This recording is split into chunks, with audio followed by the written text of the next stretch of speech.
la euroorden. Importantísimo la decisión que hoy ha dado el Tribunal Supremo, que tenemos que aclarar. Como saben, estaba anunciado a bombo y platillo la conferencia que iba a dar hoy el expresidente catalán en Dinamarca. Para ir hasta Dinamarca, este país nórdico, tenía que salir desde Bélgica, coger un avión y viajar, cruzar la frontera. Ahí ven las imágenes de este periplo que ha iniciado hoy Puigdemont de 48 horas en Copenhague. Bien, la Fiscalía ayer advertía a Puigdemont de que si decidía salir de Bélgica, iba a instar al juez a que cursara un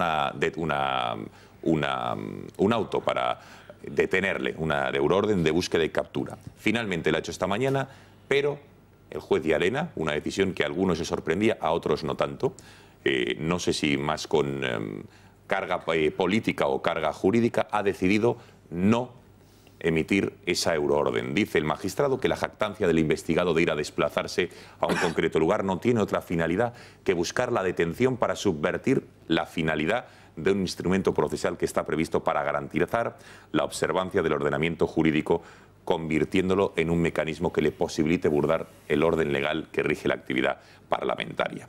Básicamente, decía el juez Llarena que si emitía esa euroorden de detención, de búsqueda y captura, lo que iba a hacer es favorecer los intereses políticos de Carles Puigdemont. Vamos a intentar poner un poco de luz a todo esto. Para ello tenemos al profesor de Derecho Internacional en nuestro plató, Gabriel Martín. Gabriel, buenas noches. Buenas noches. Bueno, en primer lugar, ¿por qué la Fiscalía de nuestro país, del Tribunal Supremo, esta mañana emitía o pedía al juez esa euroorden? Nuevamente, cuando el juez Llarena, el día 5 de diciembre, digamos que la retiró. ¿Por qué lo pedía la Fiscalía? Después veremos la decisión del magistrado. Bueno, en primer lugar, en esta primera cuestión hay una diferencia importante entre el papel que realiza el magistrado, que es la mejor interpretación del derecho a los mejores intereses de esa aplicación del derecho, y en el caso de la Fiscalía supone el garante del Estado en cualquier procedimiento judicial, en el penal especialmente.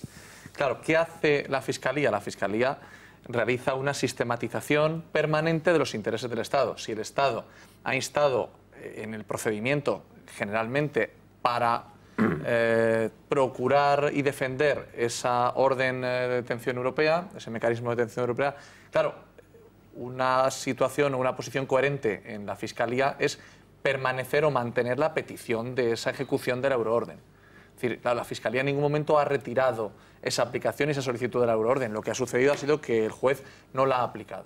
Es más, en el propio auto que se ha podido advertir ahora mismo, el auto del juez, el auto del magistrado, lo que indica es que no suspende indefinidamente esa aplicación, sino que deja en suspenso una posible aplicación posterior, es decir, recuperar, no abandonar la idea de la euroorden, sino posiblemente recuperarla en un momento procesal más oportuno para llevar a efecto el propio significado de la euroorden. Bien, ¿qué hubiera supuesto entonces que la euroorden hubiera entrado en vigor?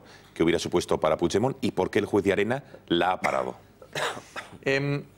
Previo a explicar en particular yo la posición, no hay que olvidar que la euroorden es un mecanismo, es un sistema, un instrumento de cooperación judicial penal europea. Es decir, esa euroorden, que data ya del año 2002-2003, es un mecanismo creado por el Consejo Europeo que lo único que busca es una mayor cooperación judicial en materia penal entre los Estados de la Unión. Es decir, que esos derechos que se producen en los Estados sean comunes y que los impedimentos judiciales o procedimentales que pueda dar lugar queden eliminados con esa cooperación judicial penal.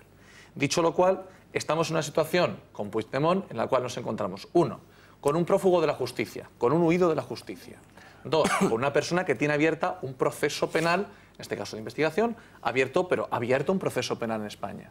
Y tres, el significado de la utilización de este procedimiento, es decir, de la posibilidad de salir, entrar o provocar ese restablecimiento o esa activación de nuevo de la euroorden, puede provocar en algún momento una subversión del orden constitucional o del orden procedimental, del orden jurídico. Es decir, busca alterar el normal funcionamiento de ese instrumento judicial que es la euroorden. Si ese instrumento busca que se dicte una orden de apresamiento de una persona que está prófugo de la justicia, huido de la justicia, como es el caso, eso no varía. O sea, es un huido de la justicia hoy, ayer, mañana, en Bélgica o en Dinamarca. Bien, entonces, claro, lo que hace es, si el juez advierte que ese posible intento de reactivar de nuevo esa euroorden va a suponer una alteración del orden procedimental, en este caso en el Parlamento catalán y por tanto en el normal desarrollo de las instituciones españolas y catalanas, el juez en la atribución que tiene. Perdón un momento, Gabriel, por desenredar. ¿Qué hubiera supuesto en la situación procedimental, es decir, al diputado Puigdemont, recién elegido, qué le hubiera supuesto que se hubiera emitido esta euroorden? Hubiera iniciado el mismo procedimiento que ha pasado con Bélgica. Se hubiera puesto en las manos de los jueces y tribunales daneses la aplicación de ello. Si la interpretación hubiera sido distinta en Dinamarca, se le podría haber apresado de inmediato. Si se lo hubiera apresado de inmediato, se podría haber tenido una interpretación extraña respecto al derecho en el procedimiento de elección del diputado a una utilización partidista o personal de ese encarcelamiento, de esa delegación de voto o de esa elección. Es decir, que a lo mejor sí que hubiese podido delegar el voto, sí que hubiera podido votar en el caso de que se hubiese emitido la euroorden. Podría haber habido una interpretación que provocase una idea de que el diputado no puede acceder al derecho de voto y, por tanto, en esas circunstancias que hablábamos el otro día, encontrarse en una posición de imposible búsqueda de solución que no fuera mediante la delegación de voto.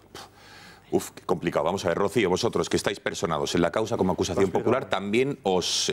no, sí, la he explicado muy bien, pero no deja de ser complicado, eso quiero decir.